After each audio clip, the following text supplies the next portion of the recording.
everyone, I'm Meredith Harris, Executive Director of Marlborough Economic Development Corporation, also known as MEDC. We are very excited to partner with the Marlborough Regional Chamber of Commerce to bring you a new series called Passing the Torch, Guiding Our Future Business Leaders. This series is meant to inspire, guide, and help steer our younger generation as they start to realize their entrepreneurial dreams. We will hear from experienced business leaders about how they got to where they are, learn about the challenges they faced along the way, and hopefully pass along some knowledge to help our future leaders get started. I think the beauty of this series is that although it is geared towards our future leaders, there's no doubt that an experienced leader looking for a change in career or someone that may just be looking to learn more about a specific industry will definitely benefit from this discussion. And with that, it is my pleasure to introduce Rob Schlachter, President and CEO of the Marlborough Regional Chamber of Commerce. Thank you very much, Meredith. Marlborough Regional Chamber of Commerce is thrilled to be launching our new series in partnership with MEDC, where we'll be sharing insight from our successful Chamber of Commerce businesses with aspiring upcoming entrepreneurs. What better way to pass the torch than by leveraging the working knowledge of business experience and best practices? So in kicking off the series, we are very excited to have Steve Eulis, owner and founder of Fireflies Barbecue in Marlborough. Along with a very impressive background in food and beverage experience, Steve has made quite a mark over the past 20-year history with his food industry and barbecue entrepreneur prowess. Having won numerous national awards and championships for his barbecue and recipes, Steve also expanded his catering business and is now the largest barbecue caterer in New England, boasting 12 trucks fitted with smokers and grills, as well as a food truck. So that brings us to our theme of our mentorship program. Today, we're happy to pair Steve up with Samantha Sherman, currently the Hospitality and Tourism Manager and Administrative Assistant to the Marlborough Economic Development Corporation, and also an aspiring food truck entrepreneur. We're excited to kick off our mentorship series, and with that, I welcome our prestigious mentor, Mr. Steve Eulis. Steve, welcome, thank you for joining us. And kick us off with a brief introduction of you and your business. Hey everyone, so I'm Steve Eulis, of course. For those of you that don't know me, I am the owner of Fireflies Barbecue. Have been in business in this wonderful city of Marlborough for over 20 years. Prior to that, I grew up in the industry, got a lot of different things. You want to talk about my past, come on by and we'll fill you in with all the details. Hi everyone. For those who don't know me, my name's Sam Sherman. I'm the Hospitality and Tourism Manager here at MEDC. I'm also a prospect business owner, and I'm working to launch a food truck. I went to school for special education and decided that that just wasn't for me. And somewhere along the line, I decided that I wanted to open a cafe. So this is kind of my starting point, and I'm beginning my journey very soon. Thanks, Steve, for joining us today. I'm really happy to sit down with you and just learn about your journey and how you started and where you kind of decided to start in the industry and how you grew from there. Well, Sam, it's a pleasure being here with you, and hopefully I can teach you the mistakes that you will not make of over the many, many years I've been doing this and make your road a little bit easier. I grew up in the industry. My grandparents owned a gourmet catering and grocery store for 40 years in Brookline. I was a chef, a corporate chef, and then I became a front of the house and corporate director of food and beverage, and then I ran hotels and on and on and on. And then, of course, I got into barbecue back in 1988, really, and opened my first barbecue restaurant in Boston in 1991. Then opened another chain, and then 20 years ago, opened up Fireflies in Marlborough. And we're also, as you know, the largest barbecue caterer in New England. We have over 12 trucks, and of course, 2 of them being food trucks. Right. So whatever we could do to help you out, that's why I'm here. You're the right person to ask. There you go. So for someone that doesn't have much experience in the food industry, what advice could you give me about the industry in whole, I guess you could say? Get out while you can. Yeah. I mean, so you've probably heard, all of the horrors and all of the, Get ready to work. Get ready to work, yeah. Right? This is what I tell everyone. You've got to want to go to work and do something that you love, right? So I love what I do. There's days that I hate doing what I have to do, but pretty much I go in every day and I have an attitude of this is what I'm going to do and this is what I'm going to accomplish. You reaching out to me, I think every young entrepreneur should do that because you're going to learn it from the people that had it and lived all of the mistakes. So why make those mistakes? Right. Doing what you've done, the background that you've had, taking some courses, researching it, really trying to find out the nuts and bolts of opening up a new business, whether it's food and beverage or whether it's retail, right? Yeah. And just to what Steve was saying, I went to culinary school, a 1-year program, just a certificate program to get some experience. But I do feel that it really will be some trial and error once I jump into it. So it's really foundational skills. And this is kind of a question for you. A lot of it seems to be trial and error, and every restaurant does things differently. And with my operations, how I want to hire people with disabilities, I feel like it's going to be, I have to figure out what's going to work for my industry and how I can make the jobs be accessible to them and make it functioning for customers in the same sense. So I really think it might come down to trial and error. So what is, I guess, a good way to do it without making huge errors? What's a flawless way to take the that first approach? thing, I have to ask you a couple of questions. Yeah, Have you of course. ever worked in the industry? Briefly. Okay. So I did work at an ice cream shop, which is actually what sparked the idea. So after teaching, I picked up a job that I had in high school working at an ice cream shop. And that's where it hit me that these jobs can be accessible to people with disabilities. You just kind of you need to make accommodations for them. So I have some experience, but at the same time, that's not a full functioning kitchen. So I'm trying to start slow because I know ice cream shop to full functioning kitchen is a huge difference. I say this all the time. I went to Johnson & Wales, of course, prominent university, right? Wanted to be a chef. And then you have everyone that, Bobby Flay and Emerald and all these people that went to these culinary schools, and everyone goes to culinary schools and they believe that they're going to come out and they're going to be the next Bobby Flay, or they're going to be, the next, famous chef. It doesn't work that way. Yeah. You've got to learn the industry. Before you go out on your own and before you dabble in your own business, you need to go work somewhere. Right. And whatever it may be, you want to come work for me, you want to go do some catering jobs, I'll show you what it's about. But there's different techniques, just as, when you were learning the trade that you're in now, you didn't just pick it up. You have to have some hands-on training. Right. You've got to understand how to process, how to think, how to be able to correlate all that information to train people, whether they have disabilities or not disabilities. Right. You're the leader of that ship, right? And you've got to make sure that they're going to deliver the product that you want consistently. Right. Because that's the key to this business, quality and consistency. So many restaurants or food trucks fail because they don't have a consistent product, period. Right. So my first recommendation would be, come on board, work a little bit, figure it out. The ice cream shop is a great thing. You got to deal with, Board of Health standards, you got to deal with customers, you got that, cash handling, all that good stuff, but it's a little bit more in depth than that. Right? Yeah. And I think too, with the population that I want to work with, you have to know exactly how you want things done to be able to teach that. And like you said, I think I need a better understanding of the industry as a whole in order to teach it to my best ability. I agree. Yeah. And your business, your food truck, your thought is that it's going to be pastries and smoothies and right? That's what you're thinking this food truck is going to be, so I more of a little cafe. I want to focus more on coffee, baked goods. I probably would start small. I might even find a supplier for the baked goods just to cut back on production because I'm still working here full-time and starting this part-time during the weekends. So to cut back on some time, I might find a supplier for those, but I want to start very small and just do pop-ups and then eventually grow it. But with the operational side of it, I think getting experience in the field would definitely be helpful because that's where I'm kind of lacking experience.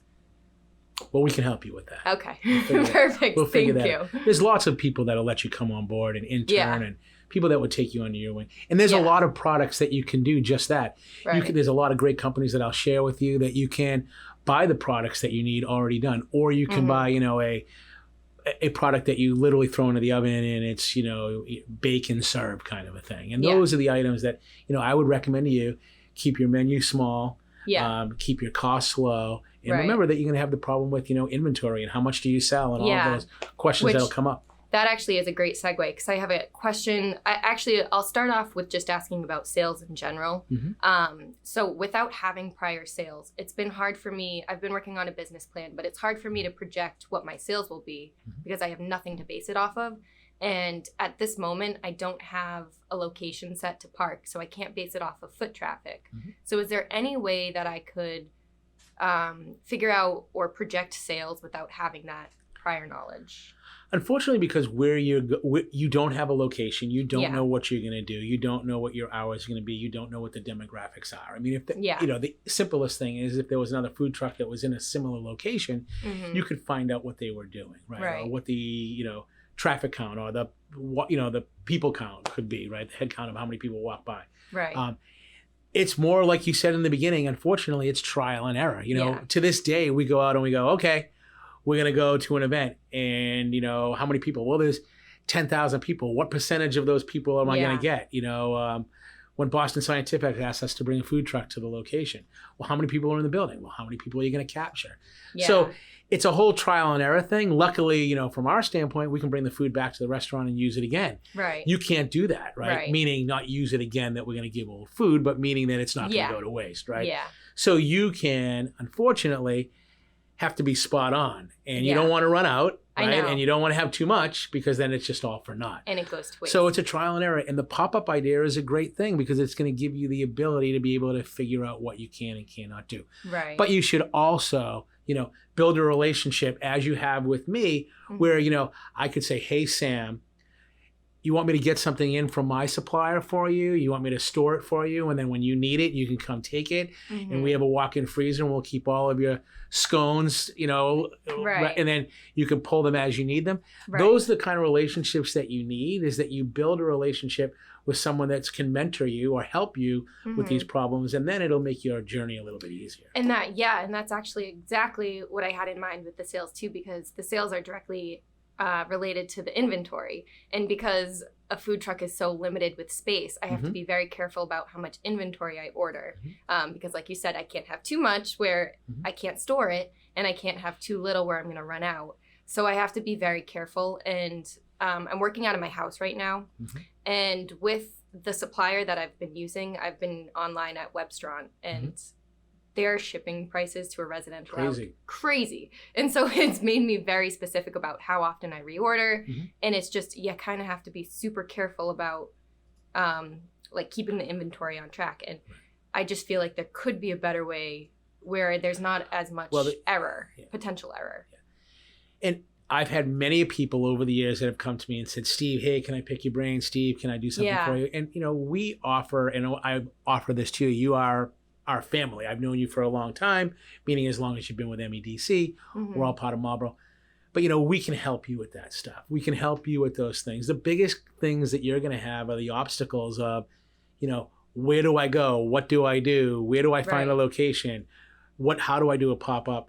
Those are the kind of things that you need to walk before you can run, right? So you need to figure out, where can I do an event? That great event that we do downtown when they have, the summer festival where they had the chili and the chowder and then they had the cars. That's where you need to set up, and you need to go, hey, talk to Trombettas, talk to Charlie and go, hey, how many scoops of ice cream did you, how many dishes of ice cream did you serve? And then you can at least start on those kind of events where you can figure it out, and you can say, okay, I'm going to need, I'm going to serve 500 people, and I'm going to serve, a third. And then you figure it that way. Okay. And that way, you know what you're going to do. Now, if it rains on that day, then that's another whole problem that you have. So there's so many elements that affect what that decision is going to make of how much food you bring. But we can at least help you through that. And you can use me as a sounding board, right? And so would you suggest that it's better to start with private events like that rather than jumping into a location? Definitely. Okay. Definitely. Yeah. If you were, we have, when we built our first food truck, right, we said, we're not open for lunch during the week, right, Monday. So we said, you know what, let's try it out in our parking lot Monday through Friday, right? And we'll see how it does. Yeah. And then if we need more food, we'll run inside and we'll grab it. You don't have that leisure, right? You don't have that, that's not something that you can do. So you've got to kind of figure out what makes sense for you. So doing an event, you gear up for that event. Yeah. then as the name gets out and they go, oh, wow, we love that stuff. And then they're going to look for you, you know, like I know that Russell's Garden Center, they bring food trucks in. And, you know, Apex Center, they bring in, you know, that lobster food truck. So those are the kind of things that you need to do first, right, before you actually park yourself on the corner of 4th and Elm and figure out how much you're going to sell. And I think that would help me to project my sales because I'd get an idea of the popularity of it. Exactly. And you're going to say, hey, what item sells better than the, you know, than the next, you know? Yeah. You know, I mean, let's be honest, Sam. There are food trucks, and what do they sell? Cupcakes, whoopie pies. They sell one item or a variation of that one item. And that's what you need to do. You need to come up with that item, you know, that people are going to be like, wow, I want that, you know. Item. Hone in on it. That's right. Yeah. So that actually brings up another point because when I first started, I was thinking of finding one location to park and making my name that way. You know, you can expect me to be here. But there's just a lot of difficulties with that because it's hard to find the municipality on board with you parking in that location. But then it's also hard to find a property owner that's on board. So getting those two on the same page. And I've been struggling finding a location to park permanently. So with this, I think it would give me more flexibility, I think, and it would definitely get me around that obstacle of finding that location. Would it be more costly and would it be more of a hassle for like the permitting process to do it that way? Well, every municipality looks at things differently. The first thing you would have to do is reach out, of course, to the local board of health, right? You kind of figure out what would they allow to do. Okay. Then I would reach out to either the, you know, town manager's office or the Marlborough or economic and development portion of that, you know, city, town, and figure out what they do allow. But then you're going to have to find that property owner that's going to allow you to actually do it, right? So that's something that, you know, I think, like I said, pop-up, small events, big events, you could be booked multiple weekends doing events and doing fairs and just doing, you know, the fireworks in Southborough, Marlborough, Westborough, wherever it may be. You could stay local and you could fill up your calendar pretty quickly. What you've got to do your first year before you commit to being in an actual location, figure out what works for you first. The worst thing that you can do is open up, you know, and it's the same thing as open up a restaurant. Hey, how many restaurants have you seen? Hey, I've got this great idea. I'm going to open it up, and they're in business 6 months and they go out. Right. There's a lot to say that statistics are true. 2 out of every 10 restaurants make it. You know, I don't know what the statistics are on a food truck, but I would say it's probably the same. Yeah. So, you know, there are lots of different things that you can do. I would start with that. And then when you build the popularity, then you find out. The other thing you have to remember is that you have to have a facility that's approved by the Board of Health for you to be able to prepare food, or you have to prepare it in your food truck. There's only so much space. Yeah. You can only make so many things in the food truck and do so much volume. There's only so much square footage. And that's why when people ask me, Steve, why don't you do more food trucks? Well, there's only so much volume that you can do. Yeah. And if you've got to start hiring people, it's great that you have your dad helping you out and you can do it. And you're going to, hey, mom, hey, friends, come on over and help me out. Yeah. But once you have to start paying people and once you have to start, you know, bringing in all those extra added expenses, it's going to be hard to bring money to the bottom line. Yeah, yeah. And that's so planning for the financial piece of it, I think with the food truck, there's a lot of flexibility with the overhead because you don't necessarily have rent. And with me starting off on just my own, I don't have to pay for payroll or workers' comp or things like that. But that's only going to last for so long. You know, at some point I'm going to outgrow that and I need to expand. So one of the cost-efficient solutions that I've found is permitting my kitchen as a residential kitchen. So I was working with the community that I live in with the local Board of Health. And they said this was okay. So I was going to use that as my base of operations and produce all of the baked goods in there. And that would be my storage area. So all of the inventory that didn't fit in the truck, I would store it at my house. But I'm afraid that if I were to do multiple events like that, it might not fly with every local Board of Health, you know, because that's kind of a gray area. I don't think it's necessarily written. True. Right. Yeah. Every Board of Health is going to have a different, you know, I've been at events where the Board of Health has come in and actually said, hey, where is your facility? Where is your commissary? Right. And they've said in my house, and they were like, well, you're not going to be selling it here. Yeah. So those are the kind of things where you're going to have to do the research. You're going to have to reach out to every town that you want to go in. Usually what happens though, let's just say the city of Marlborough calls you and they say, hey, we hear you had a food truck. they're already going to pave the way for you to be able to go to the Board of Health, and they're going to say, hey, listen, and then you're going to talk with the Board of Health, and they're going to help you. As Marlborough is so pro-business, they're going to reach out and they're going to help you with that. You might go to another town where they're like, hey, we don't want you. You live where? And we don't want you in this town at this point. There's going to be plenty of people, and there's plenty of organizations, or there's plenty of groups or events, that we do, that we can say, hey, Sam, do you want to do this event? We're going to do this event, and we'll see if we can get you in. It's always the connections, and we can help you with that. But you're right, it's going to be difficult town to town. Yeah, and that's what I think with the events. I think that might be my obstacle with doing private events. I'm going to have to work with a lot of local Board of Health and municipalities, and it's going to be a challenge getting my kitchen permitted to be okay. That's right. For each one, case but by case. You might know someone that has a restaurant and a facility that you can actually, check with the Board of Health and use a portion of their kitchen and prepare food there. And there are kitchens out there that you can pay, rent to. Again, another expense you don't want to have, where you could actually do production. Yeah. Like I said, you're going to have to really start out slow. Yeah. And, utilize what you have. Use, the towns that will allow you to use your kitchen. Your hometown, boom, you have a name, build it. Marlborough, right? Wherever you think that you can get into, do that. Because you do have a very important job here at MEDC that you have to stay here for a while before you explode into the fleet of food trucks. Right. So it sounds like it's a lot of trial and error to start, and just learning along the way from mistakes. So what is something that you learned along the way that definitely would have benefited you at a younger age? First of all, research is key. Getting all of your ducks in a row, making sure that you ask as many questions as you can, and money. Don't go in this thing underfunded, right? I mean, it's always going to cost you more than you believe that it's going to. So don't bite off more than you can chew until you know that you have enough capital to be able to do and deliver a consistent quality operation every single day. Okay. Serve the customers what they want. That's right. Yeah. If you give them what they want, you build it, they will come, right? As they say. That's the bottom line. You've got to make sure that, you are serving the best product, and, you've got the personality. You've just got to get out there, and you really need to make sure you're in touch with every single one of your customers, because that's your best advertising, right? Word of mouth. Once it gets out and they hear how great it is, they're going to come back. Yeah, just keeping it consistent product. That's right. Awesome. Well, thank you so much for your time. I really do appreciate everything. And I think I know some guidance and know which way I'm going. So thank you so much for taking the time to be here with us. Good luck. And us at Fireflies will be there to help you down that rocky road. Yeah, I'm sure it'll be rocky. All right. Thanks.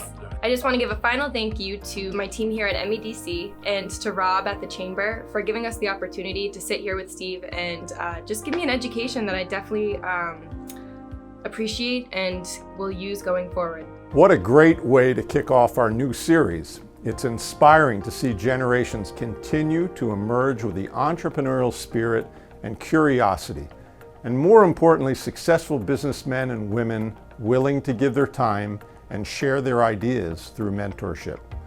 Through a great partnership with the Marlborough Economic Development Corporation, the Marlborough Regional Chamber has committed to share the value of our diverse membership, experience, and to continue to provide these valuable segments to share. So thank you for being with us, and we look forward to sharing more interesting mentors. Pass the torch. Thank you everyone for tuning in. If you're an entrepreneur and would benefit from joining us in this series, or you know of a future business leader, please let us know. You can also reach out to the MEDC or the Marlborough Regional Chamber of Commerce to learn more about everything you need to do and all the resources that are available to you as a prospective business owner in Marlborough.